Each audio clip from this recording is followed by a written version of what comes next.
আসসালামু আলাইকুম। কেমন আছেন ভাই ও বন্ধুরা? আশা করি আল্লাহর রহমতে ভালো আছেন। আমিও আপনাদের দোয়ায় ভালো আছি। এই যে দেখেন চাল কুমড়া, অনেক সুন্দর। আল্লাহ নাম লইয়া এই যে প্রতিটা গাছে ফুল করা আছে। আল্লাহ নাম লইয়া সুন্দর এই লাঠিতে বাইয়ে উঠছে। এটা হইলে দেখে মাঠের ভিতরে রইছে অল্প একটু জায়গায়। এই যে কি সুন্দর হয়েছে আলহামদুলিল্লাহ। প্রতিটা গাছে ফুল করা পর্যাপ্ত পরিমাণ হয়েছে।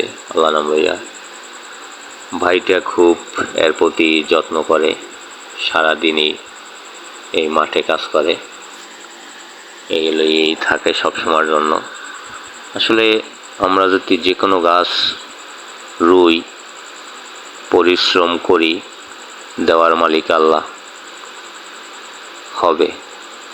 এই কঞ্চিগুলা দিয়ে আর কি ওইগুলারে চালকুমার গাছগুলারে বাঁধে রাখছে, বাঁধে জাহায় উড়িয়ে দিতেছে। অনেক সুন্দর দৃশ্য।